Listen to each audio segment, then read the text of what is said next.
As you're probably noticing by now, the princesses are slowly taking over my bookshelves, so there might be a Funko Pop collection update video in the future for you. But today is going to be a book review.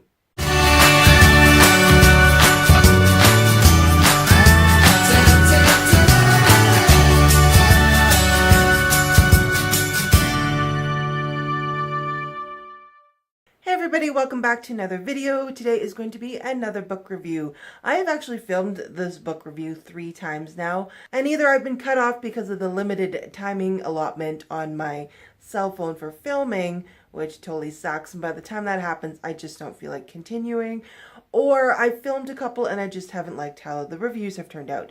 So this is hopefully the one that I'm going to like and put up. So this is my review of The Sacred Scarred by Joanna Alonzo. This is a modern day Christian twist on a Beauty and the Beast retelling. I was sent this for review from the author herself. She contacted me via email and asked if I would be willing to read her book and give her a review. I was really excited because this is actually the first time I've met somebody through wanting me to review their books for them. Joanna is also part of our Coffee Chapters and Christian YA book club. She is a very sweet person. I've had a chance of just talking a little bit with her on social media, and I was really impressed actually with how spot on she had a book for me to review. I was very interested because it is a Christian YA as well as a fairy tale retelling. So this follows Callista Daniels, who is a girl who lives in a privileged life in the city until all of that comes collapsing down on her father and her twin sisters and her move back to the town where her mother grew up. Callista always feels like someone who's never been seen as beautiful or who's been told she is beautiful and loved. She does self-harm by cutting herself. But when she moves back to the small town where her mother grew up and they take over the house where her mother was raised, she slowly starts to meet people who speak that love into her life and tell her that she is beautiful, and she is soon surrounded by a loving Christian community. She becomes a Christian herself, but has really supportive people around her to help her grow in that faith, and she starts for the first time in her life to see how loved she really is.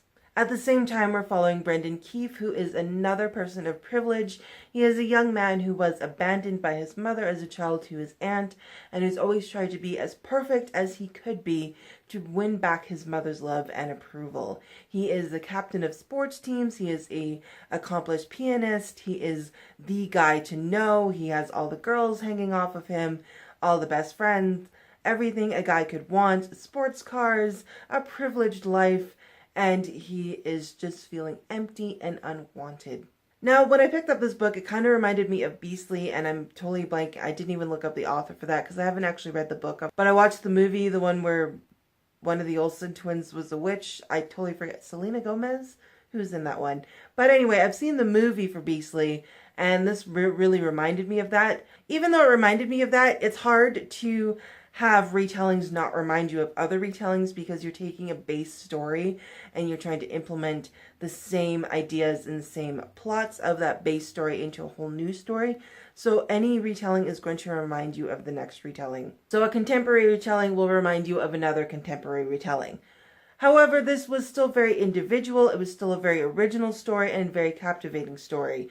Aside from the reminders of other contemporary retellings, I was blown away by the writing, the maturity, and the understanding that this author put into her story. I told Joanna that she is definitely the voice that we need for Christian YA, and we definitely need more of her writing in the mainstream publishing world for Christian YA. And I was just absolutely blown away with the way Joanna tells the story. The writing was captivating, fantastic. There was a few moments in the book where it was slow moving, but when it was slow moving was because you're surrounded by so many characters and so many events are happening with the side characters as well as the main characters. So it's kind of hard to stay on track with the main storyline, and that's when it got slow moving because there's so many other things you're trying to keep track of with the side characters. Unlike most Beauty and the Beast retellings, Callista and Brendan actually do not get together until like the third half or the third part of the book. You're spending a lot of time in Callista's life getting to know her relationships with people, and also watching her develop a stronger relationship in Christ. So I really like that she spent time solidifying Callista's faith and Callista's belief before throwing her into that whole messy situation with Brendan. I also really liked how she took a very biblical stance on a lot of things in the book, and even with the fact of Brendan being cursed, because he actually does turn into a physical beast in this book. But I really liked how she took some biblical aspects that inspired her for this, and that she took a really almost non-magical look at these things and made it almost realistic, like you think it actually would happen in real life. And that's what I really liked about it. Their relationship, again, was one of friendship before romance, which I do really enjoy about Beauty and the Beast retellings, is that there's usually a strong friendship established before any romantic relationships happen. There was a moment in this book that I thought was so beautiful, and I don't want to give too many spoilers away, but I told Joanna that that was the most fantastic part of the book, and that was establishing when Brendan starts to turn his life around, that he needs to turn his life around first before anything, and needs to, again, solidify his own faith. There's just so much more than just the romantic aspect and the relationship aspects, but it was putting the first major relationship, and that is your relationship with God, before your relationships with other people. And that was such a strong focus in this book. As for the characters, at first I did find Callista a little annoying. I definitely found Brendan a little annoying, but as you get to know them, you can see why some of the things annoyed you, but as they grow and develop, those things kind of change, just as they would as someone who is developing their faith and becoming strong in your faith. You're not the same person as you were before you became a Christian. And that's what I definitely saw that between these two characters, between the major changes in their lives. I did like most of the side characters, although, like I said before, it got really slow moving because you had so many other events focused around the side characters that almost took away from the main storyline.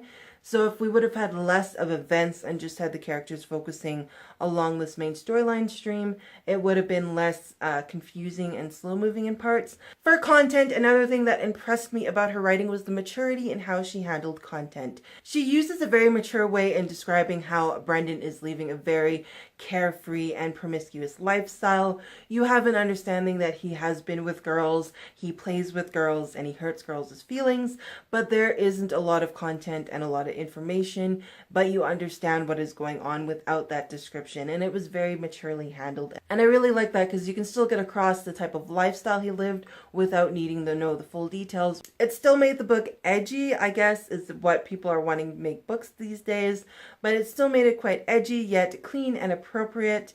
It was just a great way to get that overall scope and mindset. There is some sexual content, but like I said, it doesn't go into any major detail. I didn't have any problems with it. I would still guarantee it a clean read.